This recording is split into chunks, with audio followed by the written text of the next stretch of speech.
Praise the Lord. Praise the Lord. நேர்கள் அனைவருக்கும் என்னுடைய அன்பான வணக்கங்கள். உங்களை இந்த நிகழ்ச்சியில் வரவேற்பதில் எனக்கு ரொம்பவே சந்தோஷம். இந்த புனித வாரத்தின் சிறப்பான வாழ்த்துக்களை நேயர்கள் உங்க ஒவ்வொருத்தருக்கும் அன்போடு தெரிவிச்சுக்கிறோம். ஆமா, இந்த ஆழமான நாட்கள்ல உங்களோட இணைந்து பயணிக்கிறதுல எங்களுக்கு ரொம்பவே மகிழ்ச்சி. இப்போ ஒரு சிறிய ஜபத்தோட இன்னைக்கு நிகழ்ச்சியை ஆரம்பிக்கலாம். தந்தை, மகன், தூய ஆவியின் பெயராலே ஆமென். ஆமென். எங்கள் அன்பு தந்தையே, இந்த அருமையான நாளுக்காக உமக்கு நன்றி கூறுகிறோம். இன்றைய வாசகத்தின் வழியாக நீர் எங்களுக்கு வெளிப்படுத்தும் உமது எல்லையற்ற அன்புக்காகவும் பாடுகளின் நடுவிலும் நீர் காட்டும் பொறுமைக்காகவும் உமக்கு நன்றி. ஆமென். எங்களை உமது பாதையில் வழிநடத்தும் உமது வார்த்தைக்காக நன்றி செலுத்துகிறோம். இந்த நற்செய்தி வாசகத்திற்காகவும் உமக்கு நாங்க நன்றி கூறுகிறோம். இன்றைய வாசகத்தின் வழியாக வெளிச்சம் நிகழ்ச்சியை பார்த்து கொண்டிருக்கும் ஒவ்வொரு நேயருக்காகவும் நாங்க ஜபிக்கிறோம். ஆமா ஆண்டவரே, அவர்கள் முழுமையாக இந்த நிகழ்ச்சியை பார்த்து உம்முடைய வார்த்தையின் ஆழத்தை உணர்ந்துக்க அவங்களுக்கு அருள் தாரும். நிச்சயமா ஆண்டவரே, இந்த நிகழ்ச்சியை பார்க்கிற நேயர்கள் அனைவர் மீதும் உமது மன்னிப்பு, குணமாக்கும் வல்லமை, இரக்கம் மற்றும் கிருபை நிரம்பி வழியட்டும். ஆமென். அவர்கள் வாழ்வில் உள்ள இருளை அகற்றி நம்பிக்கையின் வெளிச்சத்தை பாய்ச்சுவீராக. ஒவ்வொரு நாளும் உமது வார்த்தைக்கு பொறுமையோடு செவி கொடுக்கவும், எங்கள் சொந்த அறிவை சாராமல் உம்மீது முழுமையான நம்பிக்கை வைக்கவும் எங்களுக்கு கற்றுக்கொடும். துன்புறுத்தப்படுவோரும் உண்மையை பேசுவோரும் ஆண்டவரின் உதவியால் பலன் பெறவும், சமூகங்கள் பிரமாணிக்கத்தோடு வாழவும், ஆண்டவரின் நீதியில் நம்பிக்கை வைக்கவும், எங்கள் ஊழியத்தின் வழியாக எங்கள் பாடல்களும் போதனைகளும் மற்றவர்கள் விசுவாசத்தில் நிலைத்திருக்கவும், துன்பங்களை தைரியமாக எதிர்கொள்ளவும், ஆண்டவரின் பிரசன்னத்தின் நம்பிக்கை வைக்கவும் உதவிடவும். ஆமென். மற்றும் எங்களிடம் ஜெப தேவைகளை சொன்ன அனைவருக்காகவும் அவர்களின் நல்ல நோக்கத்திற்கான மன்றாட்டுகள் அனைத்தும் விரைவில் நிறைவேறும்படியாகவும் ஜெபிக்கிறோம். இந்த மன்றாட்டுகள் அனைத்தையும் எங்கள் சகோதரரும் ஆண்டவருமான இயேசு கிறிஸ்துவின் பெயரில் திருமுன் வைக்கிறோம் எங்கள் அன்பு தந்தையே. ஆமேன். இன்னைக்கு நம்ம தலைப்புக்குள்ள போறதுக்கு முன்னாடி வாசகத்தின் ஆன்மாவை பிரதிபலிக்கிற மாதிரி ஒரு சின்ன ஸ்டோரி, அதாவது ஒரு உலகளாவிய பெரிய கம்பெனி இருக்குன்னு வச்சுக்கோங்க. அந்த கம்பெனியோட சிஇஓ கிட்ட பல வருஷமா முழு நம்பிக்கையை பெற்ற ஒரு ஊழியர் வேலை செஞ்சிட்டு இருக்காரு. கம்பெனியோட எல்லா ரகசியங்களும் அவருக்கு அத்துப்படி. ஆனா திடீர்னு பாத்தீங்கன்னா அவருக்குள்ள ஒரு பெரிய பணத்தாசை வருது. தன்னுடைய முதலாளிக்கு தெரியாம அந்த ரகசியங்களை எல்லாம் எதிரி கம்பெனிக்கு விற்க முடிவு பண்றாரு. அந்த துரோகத்தை செஞ்ச மறுகணமே அவருக்குள்ள ஒரு பெரிய குற்ற உணர்வு வந்துடுது. இவ்வளவு நம்பினவருக்கு இப்படி ஒரு துரோகம் பண்ணிட்டோமேனு மனம் உடைஞ்சு போயிடுறாரு. ஆனா அந்த நேரத்துல அவர் தற்கொலை பண்ணிக்கவோ இல்ல தலைமறைவாகவோ முயற்சி பண்ணல. தப்பிக்க பார்க்கல. சரியா சொன்னீங்க. நேரா அந்த சிஓவோட அறைக்கு போய் அவர் கால்ல விழுந்து தான் செஞ்ச தப்பை எல்லாம் ஒத்துக்கிட்டு கதறி அழுகுறாரு. அவரோட உண்மையான மனமாற்றத்தை பார்த்த முதலாளி அவரை வேலையிலிருந்து தூக்காம முழுமையா மன்னிச்சு ஏத்துக்கிறாரு. ரொம்ப ஆழமான ஒரு ஸ்டோரி இது. அதாவது யூதாஸ் மாதிரி நம்பிக்கை இழந்து தன்னைத்தானே அழிச்சுக்காம பேதுரு மாதிரி ஆண்டவரோட இரக்கத்தை நாடி ஓடுறத இது ரொம்ப அழகா குறிக்குது இல்லையா? ஆமா, கரெக்ட். இந்த ஒரு எண்ணத்தோட தான் இன்னைக்கு நம்ம ஆழமான பார்வைக்குள்ள போக போறோம். இன்னைக்கு நம்ம எந்தெந்த வாசகங்கள் அலச போறோம்னு கொஞ்சம் நேயர்களுக்கு சொல்ல முடியுமா? கண்டிப்பா. இன்னைக்கு நாம புனித வாரம் புதன்கிழமைக்கான வாசகங்களை தான் பார்க்க போறோம். திருவிவிலியத்துல மத்தேயு 26ஆம் அதிகாரம் 14 25 வரைக்கும் உள்ள வசனங்கள், அப்புறம் இறைவாக்கினர் எசாயா 50ஆம் அதிகாரம் 4 9a வரையிலான வசனங்கள் மற்றும் திருப்பாடல்கள் 69. அருமை. இதோட சேர்த்து திருத்தந்தை 16ஆம் பெனடிக்ட் அவங்களோட ஆழமான விளக்கத்தையும் நாம பார்க்க போறோம் இல்லையா? ஆமாங்க. இந்த வாசகங்களை எல்லாம் நான் ஒப்பிட்டு பார்க்கும்போது முதல் வாசகத்துல வர்ற எசாயா 50 உள்ள அந்த துன்புறும் ஊழியனுக்கும் நற்செய்தியில வர்ற யூதாசுக்கும் இடையில ஒரு பெரிய முரண்பாடு இருக்கிறத நான் உணர்ந்தேன். உண்மைதான். எசாயா வாசகத்துல பாத்தீங்கன்னா துன்புறும் ஊழியன் பற்றிய ஒரு மிக முக்கியமான பதிவு. அதாவது இந்த உலகத்தோட இறைச்சல்களுக்கு மத்தியில உங்க அடையாளத்தை எப்படி தக்க வச்சுக்கிறது அப்படிங்கிற ஒரு மிகப்பெரிய ரகசியத்தை இந்த வாசகம் நமக்குள்ள புதிந்து வச்சிருக்கு. கண்டிப்பா. இந்த வாசகத்தோட தொடக்கத்துல பாத்தீங்கன்னா ஆண்டவர் அந்த ஊழியனுக்கு கற்றோனது நாக்க கொடுத்திருக்காருன்னு படிக்கிறோம். எதுக்காக தெரியுமா? நலிந்தவன நல்வாக்கால் தேற்றுவதற்கு. அடிப்பட்டு உடைந்து போயிருக்கிற ஒருத்தருக்கு ஆறுதல் சொல்ற ஒரு நாக்க ஆண்டவர் கொடுக்கிறார். ஆனா அந்த நல்வாக்கா பேசுறதுக்கு முன்னாடி ஒரு முக்கியமான விஷயம் நடக்குது. ஆமா, ஆண்டவர் அந்த ஊழியனோட செவியை திறக்கிறார்னு ஒரு ஆழமான வரி வருது. பேசும் முன் கேட்பது எவ்வளவு முக்கியம் அப்படிங்கிறது இது சுட்டி காட்டுது இல்லையா? இங்க ரொம்ப ஆச்சரியமான விஷயம் என்னன்னா, எசாயா இங்க பயன்படுத்தி இருக்கிற வார்த்தைகள் ரொம்ப நுணுக்கமானது. மூல மொழியான எபிரேய மொழியில இங்க லிம்முத் அப்படிங்கிற ஒரு வார்த்தை பயன்படுத்தப்பட்டிருக்கு. லிம்முத், ஓகே, அதுக்கு என்ன அர்த்தம்? இந்த வார்த்தைக்கு வெறுமனே கேட்பவன் அர்த்தம் கிடையாது. இதுக்கு கற்றுக்கொள்பவன் அல்லது சீடன் அப்படின்னு அர்த்தம். ஒரு சாதாரண மனிதன் ஏதோ ஒரு தகவலை கேட்கிற மாதிரி இல்லாம ஒரு சீடன் தன் குருவோட வார்த்தையை எப்படி கேட்பானோ அந்த அளவுக்கு கூர்மையா கேட்கறது. அதாவது இதோட மெக்கானிசம் எப்படி வேலை செய்யுதுன்னு சொல்றீங்களா? ஆமாம். காலையில எழுந்த உடனே உங்களுடைய முதல் தகவல் என்னவா இருக்குதுங்கிறத பொறுத்து தான் உங்களுடைய அந்த நாள் முழுவதுமான மனநிலை அமையும். நீங்க எழுந்த உடனே உலகத்தோட செய்திகளையோ சோசியல் மீடியால வர்ற சண்டைகளையோ பாத்தீங்கன்னா நம்ம மனசு ஒரு பதற்றத்தோடவே தொடங்கிடும். சரியா சொன்னீங்க. ஆனா இந்த ஊழியன் என்ன செய்றார்? ஒவ்வொரு விடியலிலும் ஆண்டவரோட குரலுக்கு செவி மடுக்கிறார். தினமும் காலையில திருவிவிலியத்தை எடுத்து வாசிக்கும் போது உங்க மனசும் ஆன்மாவும் ஆண்டவரோட அமைதியில நிலைநிறுத்தப்படுது. ஒரு சீடனை போல ஆண்டவரிடம் தினமும் கேட்கிற ஒருவரால மட்டுமே மத்தவங்களுக்கு சரியான ஆறுதலை தர முடியும். நாமளே உலகத்தோட இறைச்சல்ல தொலைஞ்சு போயிருந்தா எப்படி நலிந்தவங்களுக்கு வாழ்வளிக்கும் வார்த்தைகளை பேச முடியும்? அது ரொம்ப நிதர்சனமான உண்மை. நம்முள் இல்லாத ஒன்றை நம் மற்றவர்களுக்கு கொடுக்க முடியாது. ஆண்டவர் என்ன சொன்னாலும் அதை அப்படியே ஏத்துக்கிற ஒரு மனநிலை அந்த ஊழியனுக்கு இருந்திருக்கு. இங்கதான் விஷயமே ரொம்ப இன்ட்ரெஸ்டிங்கா மாறுது. நாம என்ன நினைப்போம்? ஆண்டவரோட குரலை தினமும் கேட்டு அவர் சொல்றதை அப்படியே செஞ்சா நம்ம வாழ்க்கை ரொம்ப அமைதியா இருக்கும்னு தானே நினைப்போம். ஆனா இந்த வாசகத்தோட அடுத்த பகுதியை படிக்கும்போது நமக்குள்ள ஒரு பெரிய அதிர்ச்சி உண்டாகுது. இந்த தீவிரமான கீழ்ப்படிதல் அந்த ஊழியனை நேரா ஒரு மாபெரும் பொது அவமானத்துக்கு கொண்டு போய் நிறுத்துது. அடிப்போருக்கு என் முதுகையும் தாடியை பிடுங்குவோருக்கு என் தாடையையும் ஒப்புவித்தேன். நிந்தனை செய்வோர் காரி உமிழ்வோர் ஆகியோரிடமிருந்து என் முகத்தை மறைக்கவில்லைன்னு அந்த ஊழியன் சொல்றாரு. இப்ப நான் ஒரு முக்கியமான கேள்வியை கேட்க விரும்புறேன். கேளுங்க. இன்றைய காலகட்டத்துல யாராவது நம்மள ஆன்லைன்ல ஒரு வார்த்தை தவறாக சொன்னாலே நாம உடனே திருப்பி தாக்குகிறோம். இப்படி இருக்கும்போது தப்பு செய்யாத ஒருவர் தன் முதுகு, தாடி, முகம் என அனைத்தையும் இப்படிப்பட்ட அவமானங்களுக்கு ஒப்புக் கொடுப்பது கோழைத்தனம் இல்லையா?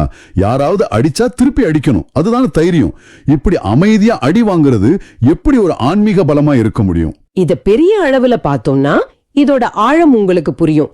பண்டைய காலத்து மத்திய கிழக்கு நாடுகள்ல ஒரு மனுஷனுக்கு கொடுக்கப்படுற மரியாதையே அவனோட தாடியில தான் இருந்துச்சு. அது அவனோட கௌரவத்தின் அடையாளம். ஓ, அப்போ தாடிய பிடுங்குவது அப்படிங்கிறது அது ஒரு மனிதனுக்கு செய்யப்படுற உச்சக்கட்ட அவமானம். உன்னை ஒரு மனுஷனாவே நான் மதிக்கல அப்படிங்கறத காட்டுற செயல் அது. இது உடல் வலியை விட பல மடங்கு மனவலியை தரக்கூடியது. அவரோட சுயமரியாதையை முழுசா அழிக்கிற ஒரு செயல். கண்டிப்பா முகம் மறைக்காம உமிழ்நீரை ஏத்துக்கிறதுங்கிறதெல்லாம் நினைச்சு கூட பார்க்க முடியல. ஆனா இங்க நீங்க கவனிக்க வேண்டிய மிக முக்கியமான வார்த்தை என்ன தெரியுமா? நான் ஒப்புவித்தேன். அவர் அந்த மாட்டிக்கிட்டு தவிக்கல. அவர் தப்பித்து ஓடவும் முயற்சி பண்ணல. அவர் சுவேச்சையாக தன்னை ஒப்பு கொடுத்தார். ஓ, அப்ப அவர் ஒரு பலவீனமான இறையா அங்க நிக்கல. கிடையாது. ஒரு பலவீனமான இறைக்கும் தன்னைத்தானே ஒப்பு கொடுக்கிற ஒருவருக்கும் மிகப்பெரிய வித்தியாசம் இருக்கு. இது கோழைத்தனம் கிடையாது. இதுதான் உண்மையான வலிமை.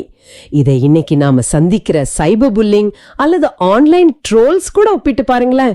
ஆமா, ஆன்லைன்ல உங்களை விமர்சிக்கிறவங்க எப்பவுமே நீங்க ரியாக்ட் பண்ணணும் தான் எதிர்பார்ப்பாங்க. சரியா சொன்னீங்க. நீங்க கோபப்படணும், நீங்க அழணும். உங்களுடைய அந்த எதிர்வினை தான் அவங்களுக்கு கிடைக்கிற வெற்றி. ஆனா நீங்க அமைதியா இருக்கும்போது அவங்களுடைய ஆயுதம் செயலிழந்து போகுது. அந்த ஊழியனுக்கு எப்படி இப்படி ஒரு மனநிலை வந்துச்சு? தன்னுடைய அடையாளமும் தன் மதிப்பும் தன்னை அடிக்கிறவங்க கையில இல்ல, தன்னை விடியற் காலையில தட்டி எழுப்பிய ஆண்டவர் கையில மட்டும்தான் இருக்கு அப்படிங்கறத அவர் முழுமையா நம்பினார். மற்றவர்களின் வெறுப்பு நம்முடைய அடையாளத்தை தீர்மானிக்க கூடாது. எனக்கே இது ஒரு பெரிய ஆஹா மொமெண்ட் மாதிரி இருக்கு. மத்தவங்களோட வெறுப்பு நம்ம அடையாளத்தை தீர்மானிக்க கூடாது. எவ்வளவு ஆழமான உண்மை இது. நம்மளோட மதிப்பை நாமே குறைக்காத வரைக்கும் உலகத்தால அதை ஒண்ணுமே செய்ய முடியாது. ஆமாம், அவங்க காரை உமிழ்ந்தாலும் சரி, சோசியல் மீடியாவில் கேவலமா கமெண்ட் போட்டாலும் சரி, அது அவங்களோட தரத்தை தான் காட்டுதே தவிர ஆண்டவர் பார்வையில உங்களுடைய மதிப்பை ஒருபோதும் குறைக்காது. இதை உணர்வதுதான் உண்மையான ஆன்மீக வலிமை. அப்போ அந்த ஊழியன் அந்த அவமானங்களை தாங்கும் பொழுதும் அவர் தனியா இல்ல அப்படிங்கிற உணர்வு அவர்கிட்ட இருந்திருக்கு. இதோட தொடர்ச்சியா பார்க்கும்போது, ஆண்டவராகிய என் தலைவன் துணை நிற்கின்றார், நான் அவமானம் அடையேன், என் முகத்தை கற்பாறை ஆக்கி கொண்டேன் அப்படின்னு அந்த அசைக்க முடியாத நம்பிக்கையை அவர் வெளிப்படுத்துறாரு. முகத்தை கற்பாறை ஆக்கி கொண்டேன் அப்படிங்கிறது ரொம்ப வலிமையான வார்த்தை. இத படிக்கும்போது எனக்கு ஒரு ஊமைதான் ஞாபகத்துக்கு வருது. சொல்லுங்க, கேப்போம். எப்படி இருக்குன்னா, யாரோ உங்களை ஒரு பெரிய பொய் வழக்குல மாட்டி விட்டு உங்க சொத்து, உங்க கௌரவம் எல்லாத்தையும் பறிக்க நீதிமன்றத்துக்கு கூட்டிட்டு போறாங்க. ஆனா உங்களுக்காக வாதாட உங்க பக்கத்துல நிக்கிற வழக்கறிஞர் யாரு தெரியுமா? யாரு? அந்த சட்டத்தையே எழுதின உச்ச நீதிமன்ற நீதிபதி. அவரே உங்களுக்கு வழக்கறிஞரா வந்து நிக்கும்போது எதிரே இருக்கிறவங்க யார் எவ்வளவு பெரிய பொய் குற்றச்சாட்டை வச்சாலும் நீங்க பயப்படுவீங்களா? கண்டிப்பா மாட்டோம். ஒரு தைரியம் வந்துரும். அதான், நீதிமன்றத்துல பதற்றமா நகங்கடிச்சிட்டு இருக்க மாட்டீங்க. ஒருவேளை நிம்மதியா தூங்கிட்டு கூட இருப்பீங்க. எந்த பதற்றமும் இருக்காது. ஏன்னா உங்க சார்பா வாதாட போறது யாருன்னு உங்களுக்கு தெரியும். அதே போலதான் ஆண்டவர் நமக்கு துணை நிற்கும் போது நாம நம்ம முகத்தை கற்பாறையை போல உறுதியா வச்சுக்கலாம். அந்த உச்ச நீதிமன்ற நீதிபதி உவமை இதோட அர்த்தத்தை ரொம்ப அழகா விளக்குது. இது ஒரு முக்கியமான கேள்வியை எழுப்புது. ஏன் கற்பாறையான முகம் அப்படிங்கிற வார்த்தையை எசாயா பயன்படுத்தணும்? முகத்தை ஏன் கல்லு மாதிரி வச்சுக்கணும்னு கேக்குறீங்களா? ஆமா, எபிரேய மூல மொழியில முகத்தை கற்பாறையாக்குவது அப்படிங்கிறது உணர்ச்சிகளற்ற மரத்து போன நிலையை குறிக்கல. அது ஒரு புனிதமான பிடிவாதத்தை குறிக்குது. அதாவது, என்ன நடந்தாலும், யார் என்னை எப்படி விமர்சித்தாலும் ஆண்டவரின் வழியிலிருந்து நான் ஒருபோதும் விலக மாட்டேன் அப்படிங்கிற அசைக்க முடியாத உறுதி. ஓ, உணர்ச்சிகளற்ற நிலை இல்ல, ஆனா உணர்ச்சிகள் நம்மை ஆள அனுமதிக்காத நிலை. ரொம்ப தெளிவா புரியுது. ஆமா, அது மட்டும் இல்லாம எனக்கு தீர்ப்பு வழங்குபவர் அருகில் உள்ளார்னு அடுத்ததா அவர் சொல்றாரு. இந்த வார்த்தைகள்ல ஒரு கடுமையான சட்ட ரீதியான தன்மை இருக்கு. நீங்க சொன்ன அந்த நீதிமன்ற உவமை இங்க சரியா பொருந்தது.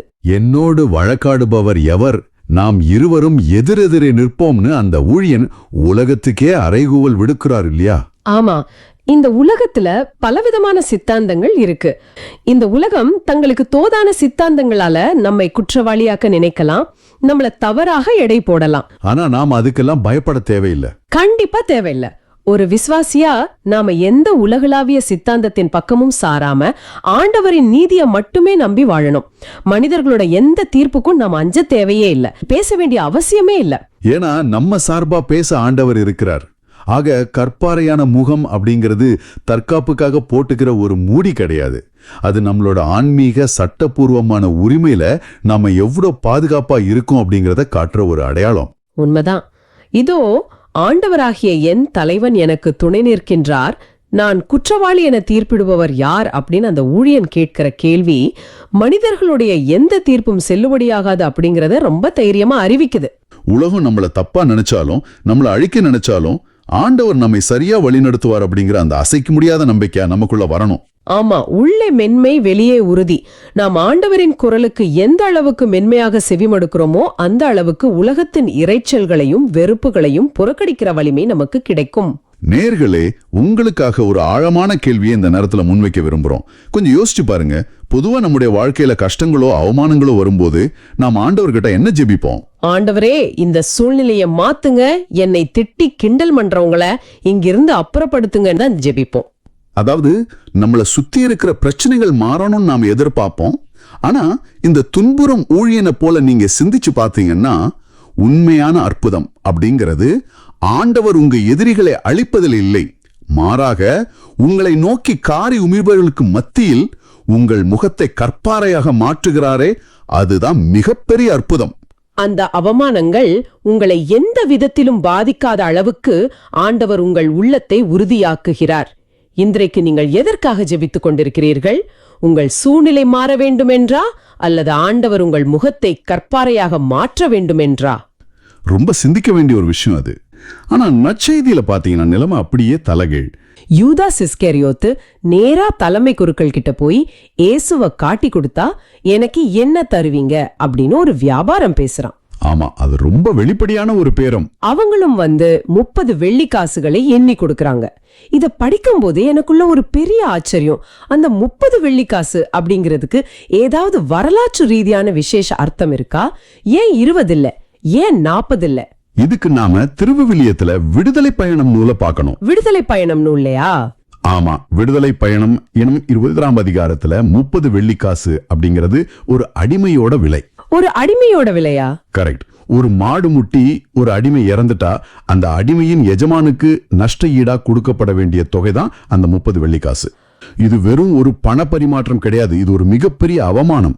உலகத்துக்கே ஒளியாக வந்த விலையேற பெற்ற ஆண்டவரை யூதாஸ் ஒரு சாதாரண பொருளா ஒரு அடிமையின் விலைக்கு மதிப்பிட்டு வியாபாரம் செய்திருக்கான். உண்மைதான்.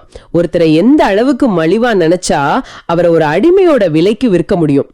நம்ம யூதாஸை எப்பவுமே ஒரு கொடியவனா பாக்குறோம். ஆனா இதை கொஞ்சம் இன்னைக்கு இருக்கிற நம்ம சூழ்நிலைக்கு கொண்டு வருவோம். இன்னைக்கு இருக்கிற நவீன உலகத்துல பாத்தீங்கன்னா தகவல் சுமை அதிகம், அப்புறம் போட்டி நிறைந்த வாழ்வு. இதுல தற்காலிக வெற்றிக்காக நிரந்தரமான உறவுகளை நாம இழந்துட்டு இருக்கோம். ஆமா, ஈஸியா ஒருத்தரை வித்துடுறோம். அதுதான். அது எப்படி யூதாஸின் செயலுக்கு ஒப்பானதுன்னா, நம்ம மூளை எப்பவுமே நம்மோட தவறுகளை நியாயப்படுத்த முயற்சி செய்யும். இது என் உரிமை அப்படின்னு நம்ம சுயநலத்துக்கு நம்ம ஒரு சாயம் பூசுவோம். ரொம்ப சரியா சொன்னீங்க. இப்போ ஒரு பக்கம் யூதாஸ் காட்டி கொடுக்க வாய்ப்பு தேடிட்டு இருக்கான், ரொம்ப குழப்பமான சூழ்நிலை. மறுபுறம் இயேசுவோட செயல்களை பாருங்க. அவர் ரொம்ப அமைதியா இருக்காரு இல்லையா? அதுதான், எனக்கு நேரம் நெருங்கி வந்து விட்டது அப்படின்னு சொல்லிட்டேயே எந்த பதற்றமும் இல்லாம பாஸ்கா விருந்துக்கு ஏற்பாடு செய்றார். இது எனக்கு எப்படி இருக்கு தெரியுமா? எப்படி தோணுது? நம்மளை சுற்றி ஒரு பெரிய புயல் உருவாகி கொண்டிருக்கும் போது நாம எந்த பயமும் இன்றி ரொம்ப அமைதியா ஒரு தேனி அருந்தி கொண்டு அடுத்த வேலையை செய்வது போல இருக்கிறது. நல்ல ஒப்பீடு. இருள் சூழும்போது இயேசு பதற்றம் அடையல. அவர் சூழ்நிலைகளின் கைதி அல்ல, அவர் எல்லாவற்றையும் அறிந்தவர். அவருக்கு தன் நோக்கம் என்னன்னு ரொம்ப தெளிவா தெரியும். ஓ, அதனாலதான் அந்த புயலுக்கு மத்தியிலையும் அந்த அமைதி சாத்தியமாச்சு. கண்டிப்பா. இது நேயர்களுக்கும் ஒரு பெரிய பாடம்.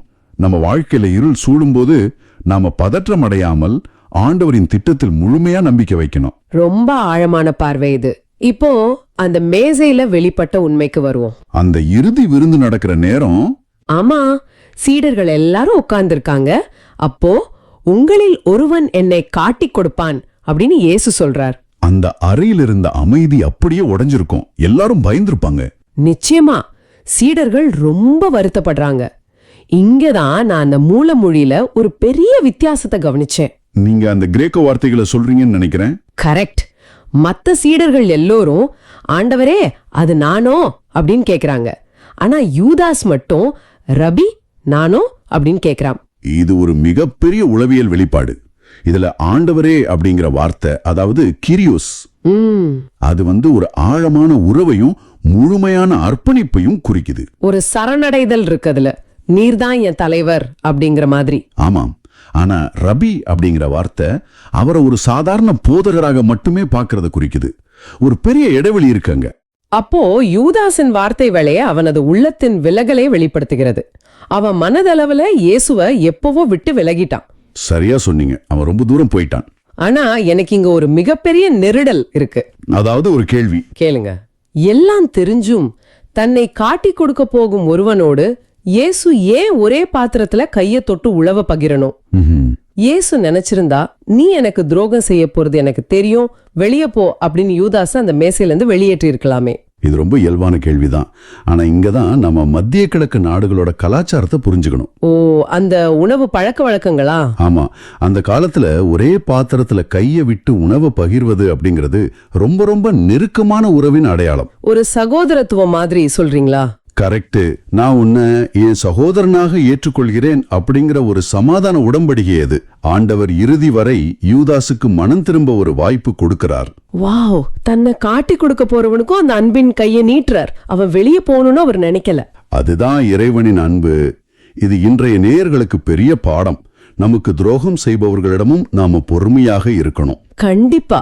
அது மட்டும் இல்லாம சீடர்கள் எல்லாரும் மத்தவங்கள கை காட்டல.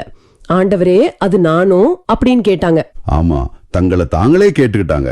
நாமளும் அடுத்தவங்களை குறை சொல்றதை விட நம்மை நாமே சுய பரிசோதனை செய்து கொள்ள வேண்டும்.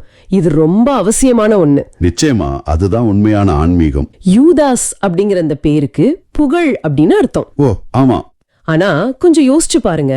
புகழ் அப்படிங்கிற பேரை கொண்ட ஒரு மனுஷன் தன்னுடைய பேருக்கு நேர் எதிரான ஒரு வாழ்க்கையை வாழ்ந்து துரோகத்தின் அடையாளமா மாறிட்டான். ரொம்ப வேதனையான ஒரு விஷயம் அது. ஆமா, இயேசு யூதாஸ பார்த்து நீயே சொல்லிவிட்டாய் என்று சொல்லும் அந்த கடைசி நொடி வரை அவனுக்கான கதவு திறந்தே இருந்தது. நீங்களும் கூட இன்று ஏதோ ஒரு தவறான முடிவின் விளிம்பில் விற்கலாம். உண்மை. ஆனால் ஆண்டவர் உங்களோடு தன் மேசையை பகிர உங்களுக்கு இன்னொரு வாய்ப்பு தர காத்திருக்கிறார். அந்த வாய்ப்பை நீங்கள் எப்படி பயன்படுத்த போகிறீர்கள்? ரொம்ப சிந்திக்க வேண்டிய ஆழமான கேள்வி. இந்த துரோகத்தோட வழியை நினைக்கும் போது எனக்கு திருப்பாடல்கள் 69 தான் ஞாபகத்துக்கு வருது. ஒரு மனுஷன் எல்லா பக்கத்துல இருந்தும் நெருக்கப்படும் போது அவனோட ஆன்மா எப்படி துடிக்குது, அந்த இருட்டுக்குள்ள இருந்து அவன் எப்படி வெளிச்சத்தை தேடுறான் அப்படிங்கறத இது ரொம்ப ஆழமா பதிவு செய்யுது. குறிப்பா தனக்கு ரொம்ப நெருக்கமானவங்களே தனக்கு துரோகம் செய்யும் போது ஏற்படுற அந்த குடலை உருக்கும் வலிய இதுல நாம தெளிவா பார்க்கலாம். உம் பொருட்டே நான் இழிவை ஏற்றேன், வெட்கம் கேடேன் முகத்தை மூடிவிட்டது, என் சகோதரருக்கு நான் வேற்று மனிதனானேன், என் தாயின் பிள்ளைகளுக்கு அயலானானேன் அப்படின்னு கதறுகிறாரு. தாயின் பிள்ளைகளுக்கே அயலானாகிறது ரொம்ப கொடுமை. ஆமா, இங்க நாம அந்த திருவிவிலியம் எழுதப்பட்ட மூல மொழியான எபிரேய கலாச்சாரத்தோட பின்னணிய கொஞ்சம் புரிஞ்சுக்கணும். சொல்லுங்க. பண்டைய இஸ்ரேல் மக்களோட வாழ்க்கையில குடும்பம் அல்லது குலம், அத எபிரேயத்துல மிஷ்பகா அப்படின்னு சொல்லுவாங்க. ஓ, மிஷ்பகா. ஆமா, அந்த குலம் அப்படிங்கிறது வெறும் உறவு முறை கிடையாது. அதுதான் அவங்களுடைய மொத்த அடையாளம், பாதுகாப்பு, பொருளாதார ஆதாரம் எல்லாமே. அப்போ அது ஒரு பெரிய சப்போர்ட் சிஸ்டம் மாதிரி. கரெக்ட். ஒருவனை அவனுடைய சொந்த குடும்பமே ஒதுக்கி வச்சிடுச்சுன்னா அவனுக்கு சமூகத்துல எந்த பாதுகாப்பும் இல்ல. யார் வேணாலும் அவனை தாக்கலாம், அடிமையாக்கலாம். அப்போ அயலான் ஆனேன் அப்படிங்கிறது வெறும் மனக்கசப்பு கிடையாது, அது ஒரு சோஷியல் டெத், அதாவது சமூக மரணம் மாதிரி இல்லையா? கட்டாயமா, அது ஒரு சமூக மரணம் தான். உயிருக்கு உத்தரவாதம் இல்லாத ஒரு நிலை. அதனாலதான் இது ஒரு உயிர் போராட்டம்னு சொல்றோம்.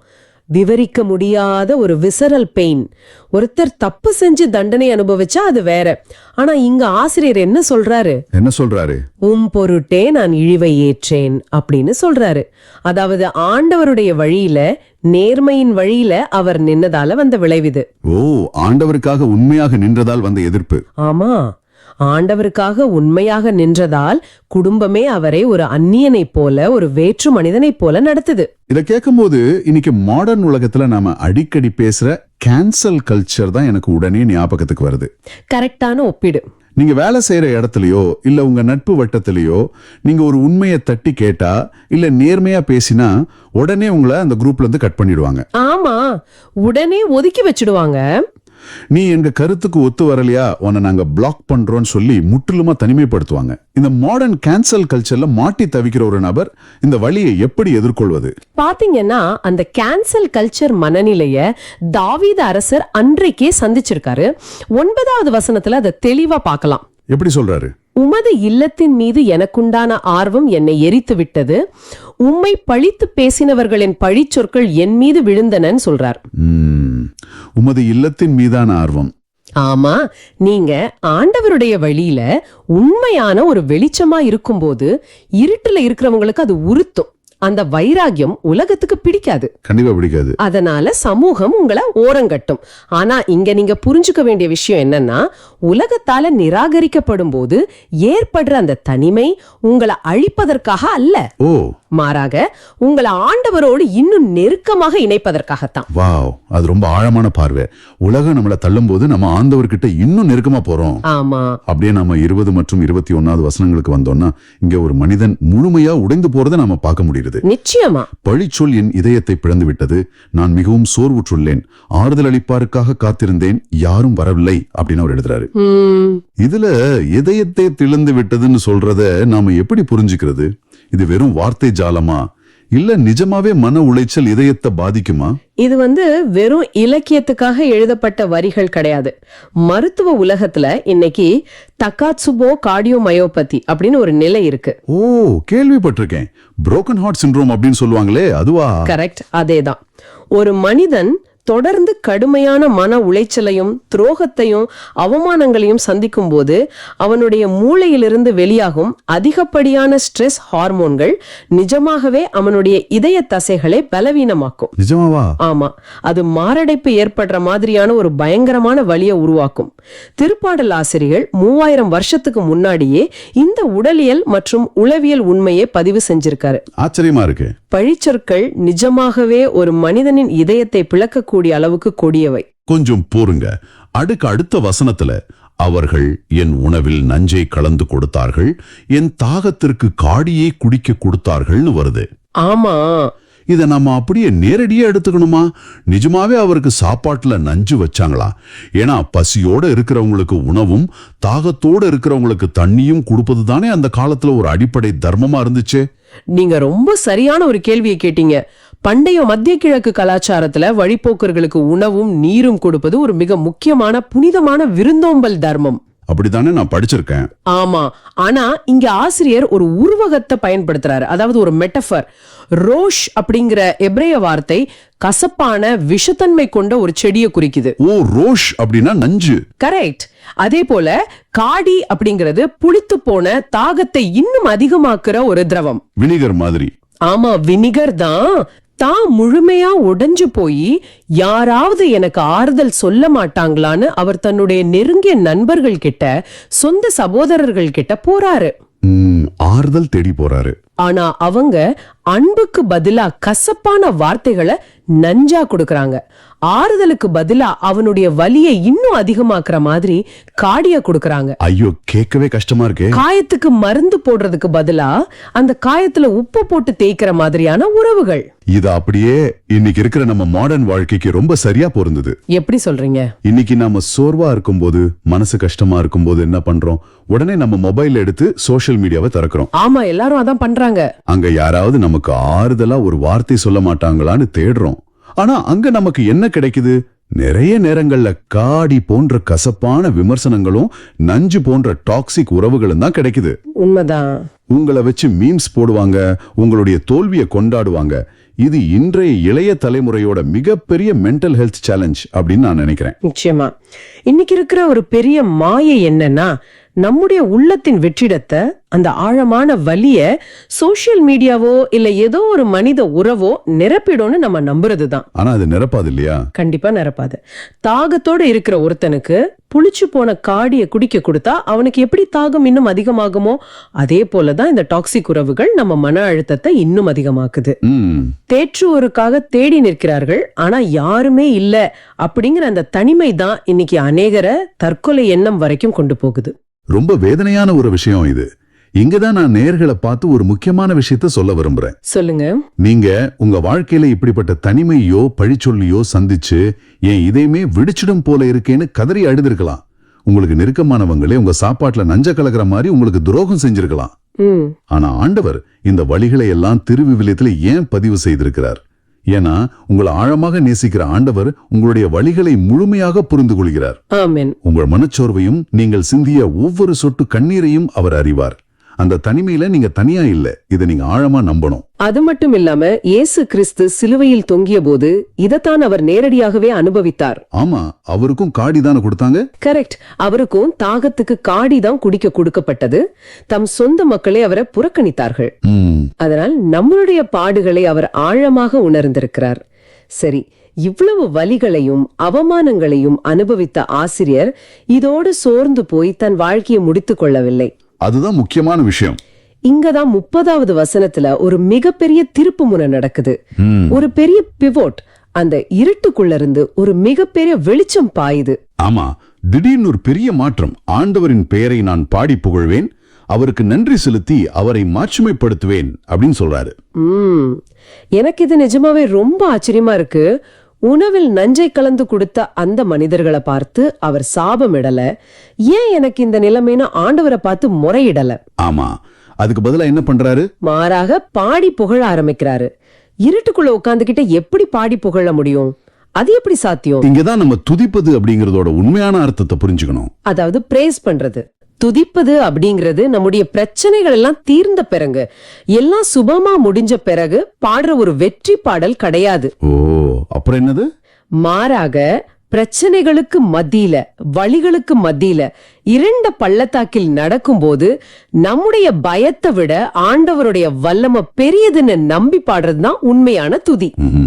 ரொம்ப அழகா சொன்னீங்க. இத அறிவியல் ரீதியாவும் விளக்க முடியும். நீங்க நன்றியோடும் துதியோடும் இருக்கும்போது உங்க மூளையில இருக்கிற அமிக்டிலா அப்படிங்கிற பகுதி அந்த ஃபைட் ஆர் ஃபிளைட் சர்வைவல் மோட்ல இருந்து வெளியே வந்து உங்க ப்ரீஃப்ரான்டல் கார்டெக்ஸை ஆக்டிவேட் பண்ணுது. ஓ அப்படியா? சயின்டிபிக்காவே இது ப்ரூவா இருக்கா? கண்டிப்பா. அப்படி ஆக்டிவேட் ஆகும்போது உங்களுடைய சிந்தனை தெளிவடைகிறது. ஆன்மீக ரீதியா சொல்லணும்னா துதிக்கும் போது உங்களுடைய கவனம் பிரச்சனையிலிருந்து விலகி பிரச்சனையை தீர்க்க வல்லமை உள்ள ஆண்டவர் பக்கம் திரும்புது. பிரச்சனைகளுக்கு மத்தியில் பாடும் பாடல் இதுதான் நம்மை இருளிலிருந்து வெளிச்சத்திற்கு கொண்டு வரும் மிகப்பெரிய ஆயுதம். கரெக்ட். நாம சூழ்நிலைய பார்த்து பயப்படாம ஆண்டவரின் வல்லமையை பார்த்து பாடும்போது மூளையில மட்டும் அல்ல, நம்மை சுற்றி இருக்கிற சூழ்நிலையிலும் ஒரு பெரிய மாற்றம் நடக்குது. நிச்சயமா நடக்கும். சரி, 32வது வசனத்துல எளியோர் இதை கண்டு மகிழ்ச்சி அடைவார்கள், கடவுளை நாடி தேடுகிறவர்களே உங்கள் உள்ளம் ஊக்கமடைவதாக அப்படின்னு இருக்கு. நாடி தேடும் போது எப்படி அந்த உள்ளம் ஊக்கமடையும்? இது எப்படி வேலை செய்யுது? நாடி தேடுவது அப்படிங்கிறது ஒரு தொடர்ச்சியான செயல். அது ஏதோ ஒரு நாள் செஞ்சுட்டு விடுறதில்ல. ஓ, கன்சிஸ்டன்டா பண்ணணும். ஆமா, நாடி தேடும் போது ஆண்டவர் நம்மை ஒருபோதும் கைவிட மாட்டாருங்கிற ஒரு ஆழமான நிச்சயம் நம் இதயத்தை நிரப்பும். அந்த நிச்சயம்தான் நம்முடைய சோர்வை நீக்கி நம் உள்ளத்தை ஊக்கமடைய செய்கிறது. அருமை. ஒரு மனிதனுக்கு எவ்வளவு பணம் புகழ் இருந்தாலும் அவனுடைய உள்ளம் ஊக்கமடையவில்லை என்றால் அவனால் வாழ்க்கையில ஒரு அடி கூட முன்னெடுத்து வைக்க முடியாது. ஆண்டவர் அந்த ஊக்கத்தை, அந்த ஜீவனை நமக்கு தருகிறார். அற்புதம். அடுத்து 33வது வசனம் இதை விட ரொம்ப ஆழமானது. என்ன சொல்லுது? ஆண்டவர் ஏழைகளின் விண்ணப்பத்திற்கு செவிசாய்க்கின்றார், சிறைப்பட்டிருக்கும் தம் மக்களை அவர் புறக்கணிப்பதில்லை. இங்க சிறைப்பட்டிருக்கும் மக்கள் அப்படின்னு வரும்போது இன்னைக்கு நாம இரும்பு கம்பிகளுக்கு பின்னால சிறைப்பட்டிருக்க வேண்டியதில்லை. நம்மில் பலர் வெளியில சுதந்திரமா நடமாடுற மாதிரி தெரிஞ்சாலும் வேறு பல விஷயங்கள்ல சிறைப்பட்டிருக்கிறோம் இல்லையா? நிச்சயமா. சிறை என்பது வெறும் கான்கிரீட் சுவர்களும் இரும்பு கம்பிகளும் மட்டுமல்ல. ஆமா. ஒரு மனிதனின் சுதந்திரத்தை பறித்து அவனை செயல்பட விடாமல் முடக்கி போடும் எதுவுமே ஒரு சிறைதான். அப்போ இன்னைக்கு ஒரு மாடர்ன் மனிதன் எதுலெல்லாம் சிறைப்பட்டிருக்கான்? நீங்களே சொல்லுங்க. பல நேரங்கள்ல மீள முடியாத கடன் ஒரு பெரிய சிறை. காலையில எந்திரிச்சதுல இருந்து ராத்திரி தூங்குற வரைக்கும் இந்த கடனை எப்படி அடைக்கிறது, நாளைக்கு என்ன நடக்குமோ அப்படிங்கிற அந்த பயமே ஒரு பெரிய சிறை. ஆமா, அது மிகப்பெரிய மன உளைச்சல். அதுக்கப்புறம் மன அழுத்தம். வெளியில எல்லார்கிட்டையும் சிரிச்சுக்கிட்டே இருப்பாங்க, சந்தோஷமா இருக்கிற மாதிரி சோசியல் மீடியால போட்டோ போடுவாங்க. ஆனா உள்ளுக்குள்ள 1000 சிந்தனைகள் அவங்கள அப்படியே கட்டி போட்டிருக்கும். கரெக்ட். அது மட்டும் இல்லாம அடிக்ஷன். அது போதை பழக்கமாக இருக்கலாம், மது பழக்கமாக இருக்கலாம், அல்லது எந்நேரமும் செல்போன் திரையையே பார்த்துக்கிட்டு இருக்கிற டிஜிட்டல் அடிக்ஷனா கூட இருக்கலாம். இன்னைக்கு நிறைய பேர் இதுல மாட்டிட்டு இருக்காங்க. ஆமா, இந்த மாதிரி கண்ணுக்கு தெரியாத பல மாடர்ன் சிறைகள்ல மாட்டிக்கிட்டு எப்படி வெளியே வர்றதுன்னு தெரியாம தவிக்கிறவங்க இன்னைக்கு எத்தனையோ பேர் இருக்காங்க. இப்படிப்பட்ட கண்ணுக்கு தெரியாத சிறைகள்ல சிக்கி தவிக்கும் போது மனிதர்களுக்கு பொதுவா ஒரு எண்ணம் தோன்றும். என்ன தோன்றும்? ஆண்டவர் என்ன மறந்து விட்டார், நானே என் தப்பால இந்த பழக்கத்துல இந்த கடன்ல மாட்டிக்கிட்டேன், இனிமே ஆண்டவர் என்ன பாப்பாரா, என்ன காப்பாற்றுவாரா அப்படின்னு யோசிப்பாங்க. ஆமா, குற்ற உணர்ச்சியில தவிப்பாங்க. ஆனால் 33வது வசனம் மிக தெளிவாக சொல்கிறது, சிறைப்பட்டிருக்கும் தம் மக்களை அவர் புறக்கணிப்பதில்லை. வாவ்! ஆண்டவர் உங்களுடைய அந்த பலவீனமான நிலையை பார்த்து அருவருப்படைய மாட்டார். அவர் உங்களை விட்டு விலகி ஓட மாட்டார். ஆமென். நீங்க அந்த இருட்டான சிறைக்குள்ளிருந்து கூப்பிடும் குரலுக்கு அவர் செவி சாய்க்கிறார். நாம் ஆண்டவரை தேடும் போது அவர் நம் விண்ணப்பங்களுக்கு செவி சாய்த்து நமது கட்டுகளை அவிழ்க்கிறார். நிச்சயமா. உங்களுடைய சொந்த முயற்சியால உடைக்க முடியாத கட்டுகளை அவருடைய பேரன்பு உடைக்கும். இந்த நம்பிக்கைதான் நவீன மனிதனுக்கு தேவையான மிகப்பெரிய மருந்து. ஆமா, இந்த மாடர்ன் உலகத்துல நமக்கு எத்தனையா தெரப்பி, கவுன்சிலிங் எல்லாம் இருக்கு. அது எல்லாமே ஒரு மனிதனுக்கு தேவைதான், அதுல எந்த தப்பும் இல்ல. ஆமா, அதெல்லாம் ஒரு அளவு வரைக்கும் உதவி செய்யும். ஆனா ஒரு ஆன்மாவின் ஆழத்துல இருக்கிற அந்த வெற்றிடத்தை யாராலும் புரிஞ்சிக்க முடியாத அந்த தனிமையை நிரப்பக்கூடிய ஒரே மருந்து ஆண்டவருடைய அன்பு மட்டும்தான். அதைத்தான் இந்த திருப்பாடல் நமக்கு ஆணித்தரமா சொல்லுது. உறுதியாக நீங்கள் செய்ய வேண்டியதெல்லாம் ஒன்றுதான். என்ன பண்ணணும்? உங்கள் வலிகளோடு, உங்கள் காயங்களோடு நீங்க இருக்கிற அதே நிலையில அவரை நோக்கி திரும்புவது மட்டும்தான் உங்களுடைய அந்த நஞ்சான சூழ்நிலைகளை ஒரு மாபெரும் சாட்சியாக மாற்ற அவரால் மட்டுமே முடியும். கொஞ்சம் யோசிச்சு பாருங்க. எப்பவுமே நாம நம்மள பாதிக்கப்படுறவங்களா மட்டும்தான் நினைச்சுக்கிறோம். ஆனா உங்க சொந்த குடும்பத்திலயோ, நீங்க வேலை செய்யற இடத்துலயோ, இல்ல உங்க நண்பர்கள் மத்தியிலயோ யாராவது ஒருத்தர் மனசு உடைஞ்சு உங்ககிட்ட ஆறுதல் தேடி வரும்போது நீங்க அவங்களுக்கு அறியாமலேயே காடியை குடிக்க கொடுக்குறீங்களா? ரொம்ப ஆழமான கேள்வி இது. அவங்க காயத்துக்கு மருந்து போடுறதுக்கு பதிலா உங்களுடைய கடுமையான வார்த்தைகளால நீங்க அவங்களுக்கு நஞ்சா இருக்கிறீங்களா? இல்ல ஆண்டவரை போல அவங்களுக்கு ஒரு ஆறுதலின் மருந்தா இருக்கிறீங்களா? இதை கொஞ்ச நேரம் சிந்திச்சு பாருங்க. மிக ஆழமான, நம்மையே நாம் சுய பரிசோதனை செய்து கொள்ளக்கூடிய ஒரு கேள்வி இது. பேதுருவும் இயேசுவும் மறுதலித்தாரு, யூதாசும் காட்டி கொடுத்தான்.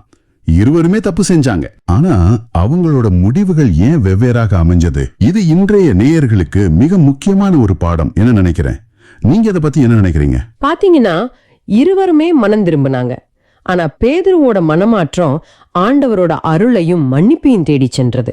அவர் அழுதுகிட்டே ஆண்டவர்கிட்ட திரும்பி வந்தாரு. ஆனா யூதாஸ் அப்படி பண்ணல. இல்ல, யூதாஸோட மனமாற்றமோ அவனை ஒரு நம்பிக்கையற்ற நிலைக்கு தள்ளிடுச்சு.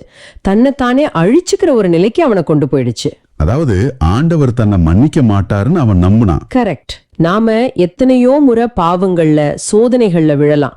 ஆனா ஆண்டவர் நம்ம பார்த்து ஐயோன்னு சொல்றது நம்ம தப்பு செய்யறதால மட்டும் அல்ல.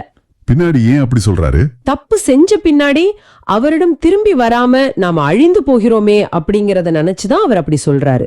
இத நாம ஆழமா மனசுல பதிய வைக்கணும். ரொம்ப சரி. எசையா 50 வர்ற அந்த ஊழியனை போல எவ்வளவு அவமானங்கள் வந்தாலும் ஆண்டவர் எனக்கு துணை நிற்கிறார் அப்படிங்கிற உறுதியான நம்பிக்கை நமக்கு வேணும். கண்டிப்பா அந்த நம்பிக்கை தான் நம்மள மீட்டெடுக்கும். சரி, எனக்கு ஒரு உறுதியான கேள்வி இருக்கு, கேளுங்க. எல்லாம் தெரிஞ்ச ஆண்டவர் இயேசு யூதாஸ் என்ன பண்ண போறான்னு தெரிஞ்சும் அவனை ஏன் தடுக்கல? இது ரொம்ப நியாயமான கேள்வி. பலருக்கும் இந்த சந்தேகம் இருக்கும். திருத்தந்தை 16ஆம் பெனடிக்ட் அவங்களோட வார்த்தைகளை கொண்டு இதுக்கு நம்ம பதில் சொல்லலாம். யூதாஸோட துரோகம் அப்படிங்கிறது ஒரு மர்மம். மர்மம்னா எப்படி சொல்றீங்க? அதாவது இயேசு யூதாஸ கடைசி வரைக்கும் ஒரு நர்மனா தான் நடத்தினாரு. பேறு பெற்றோரின் பாதையில நடக்கும்படி அவனையும் அழைச்சாரு. ஆனா மனித சுதந்திரத்தை இயேசு ஒருபோதும் பறிக்கல. ஓ, மனிதர்களுக்கு கொடுக்கப்பட்ட அந்த ஃப்ரீடம் இல்லையா? ஆமா, சாத்தாரோட சோதனைகள்ல இருந்து ஆண்டவர் யாரையும் கட்டாயப்படுத்தி காப்பாத்துறதில்ல. ஒரு மனிதனோட இதயம் எப்படி தடமாறுது பாத்தீங்களா? எப்படி மாறுது? இயேசு கூடவே இருந்தும் யூதாஸ் எப்படி மாறினான்? ஆண்டவரோட பார்வையிலிருந்து விலகி தனக்கென தன்னிச்சையான சுயநலமான ஒரு பார்வையை ஒருத்தன் வளர்த்துக்கும் போதுதான் இந்த வீழ்ச்சி நடக்குது. இதத்தான் திருத்தந்தை ரொம்ப ஆழமா சுட்டி காட்டுறாரு. இது இன்றைய நவீன மனிதர்களுக்கு, அதாவது நம்ம நேயர்களுக்கு ஒரு பெரிய எச்சரிக்கை நான் நினைக்கிறேன். நாமும் ஆண்டவரோட இருக்கிறத விட்டுட்டு நம்ம சொந்த சுயநல திட்டங்களுக்கு முன்னுரிமை தரும்போது நாமளும் யூதாஸோட நிலையில தான் நிக்கிறோம். கண்டிப்பா. ஆனா வீழ்ச்சி அப்படிங்கிறது ஒரு முடிவு கிடையாது. அந்த வீழ்ச்சியிலிருந்து நாம எப்படி மீண்டு வர்றோம் அப்படிங்கிறது தான் ரொம்ப முக்கியம். சரியா சொன்னீங்க. இன்றைய இந்த ஆழமான பார்வையின் முடிவுல நேயர்கள் உங்களிடம் ஒரு கேள்வியை விட்டு செல்ல விரும்புறோம். உங்கள் வாழ்வில் ஆண்டவரோடனான உங்கள் உறவை எந்த 30 வெள்ளிக்காசுகளுக்காக, அது ஒருவேளை பதவியாக இருக்கலாம், அந்தஸ்தாக இருக்கலாம், அல்லது ஒரு தவறான பழக்கமாக இருக்கலாம், நீங்கள் விற்று கொண்டிருக்கிறீர்கள்? சிந்திக்க வேண்டிய கேள்வி. ஆமா, அந்த பாவத்திலிருந்து ஓடி ஒழியாமல் பேதுருவை போல ஆண்டவரின் இரக்கத்தை தேடி ஓடுங்கள். இந்த வார்த்தைகள் ஒவ்வொன்றும் நேயர்களின் உள்ளத்தில் நிலைத்திருக்கவும் அவர்கள் வாழ்வில் உள்ள அனைத்து வகையான சிறையிருப்புகளும் மாறவும் நாம் ஜெபிப்போம். ஆமென். ஜெபிக்கலாம். அன்பு ஆண்டவரே, இன்றைய வாசகத்தின் வழியா நீர் எங்களோடு பேசின வார்த்தைகளுக்காக நன்றி. உமது மேசையின் அன்பை நாங்கள் புரிந்து கொள்ளவும், நாங்கள் தவறான முடிவுகளை எடுக்கும் போதெல்லாம் மனந்திரும்பி உன்னிடம் வரவும் எங்களுக்கு உதவுங்கள்.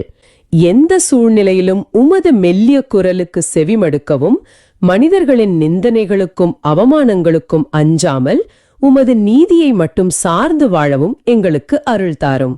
இதை கேட்டுக்கொண்டிருக்கும் ஒவ்வொரு நேயருடைய காயங்களையும், அவர்கள் கடந்து வந்த தனிமையையும் நீர் அறிவீர். ஆமாம் ஆண்டவரே. அவர்கள் உண்ட நன்றி நீக்கி அவர்களுக்கு உமது ஆறுதலின் அமுதத்தை வழங்குவீராக. எந்தெந்த கண்ணுக்கு தெரியாத சிறைகளில் அவர்கள் சிக்கி தவிக்கிறார்களோ அங்கிருந்து அவர்களை விடுவித்து உமது விடுதலையின் காற்றை அவர்கள் சுவாசிக்க அருள் தாரும். ஆமென். அதே வேளையில் மற்றவர்களுக்கு அவர்கள் காடியாக அல்லாமல் கனிவான மருந்தாக மாறவும் அருள் புரியும். அவர்கள் உமது நாமத்தை பாடி புகழவும் அவர்கள் உள்ளம் ஊக்கமடையவும் செய்வீராக. எங்கள் ஆண்டவராகிய இயேசு கிறிஸ்துவின் பேரால் ஆமென். ஆமென். இந்த ஆழமான பார்வை உங்களுக்கு பயனுள்ளதாக இருக்குதுன்னு நினைச்சா மத்தவங்களுக்கு இந்த வீடியோவை ஷேர் பண்ணுங்க. நற்செய்தியின் தூதராக இறையாட்சியை எடுத்துரைங்க. நன்றி. ரொம்ப நன்றி. மீண்டும் நாளை சந்திப்போம். இந்த நாள் இனிதாக அமைய வாழ்த்துக்கள். இயேசுவுக்கே புகழ். அன்னை மரியே வாழ்க.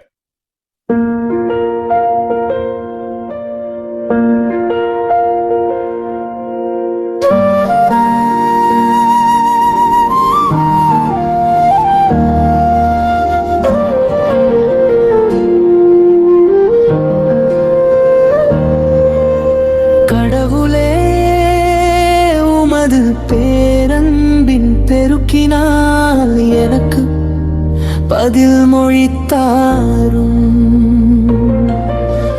கடவுளே உமது பேரன்பின் பெருக்கினால் எனக்கு பதில் மொழித்தாரும்.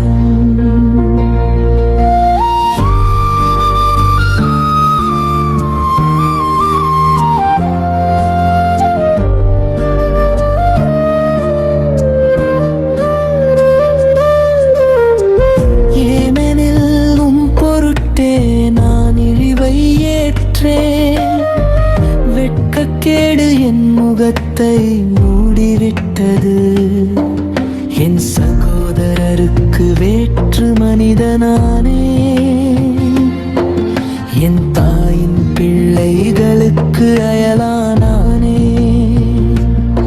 உமது இல்லத்தின் மீது எனக்குண்டான ஆர்வம் என்னை எரித்து விட்டது.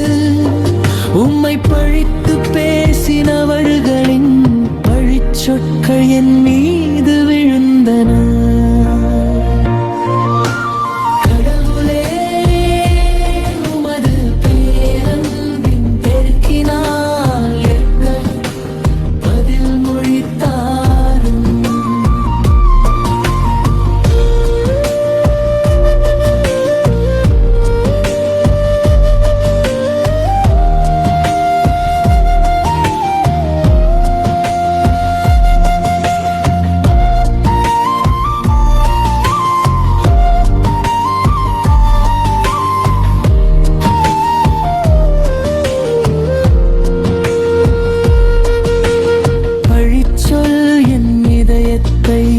இழந்து விட்டது.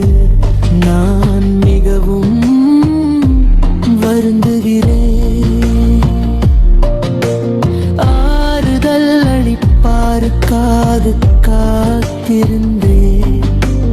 யாரும் வரவில்லை. தேற்றிடுவோருக்காக தேடி நின்றேன். யாரையும் காணவில்லை. அவர்கள் என் உணவில் கலந்து கொடுத்தார்கள். என் தாகத்துக்கு காடியை குடிக்க கொடுத்தார்கள். கடவுளே உமது பேரன்பின் பெருக்கினால் எனக்கு பதில் மொழித்தார்.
நீங்கள் காண்பவற்றை காணும் வாய்ப்பை பெற்றோர் பேறு பெற்றோர்.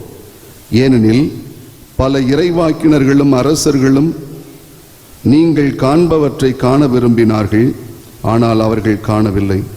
நீங்கள் கேட்பவற்றை கேட்க விரும்பினார்கள், ஆனால் அவர்கள் கேட்கவில்லை என நான் உங்களுக்கு சொல்கிறேன்.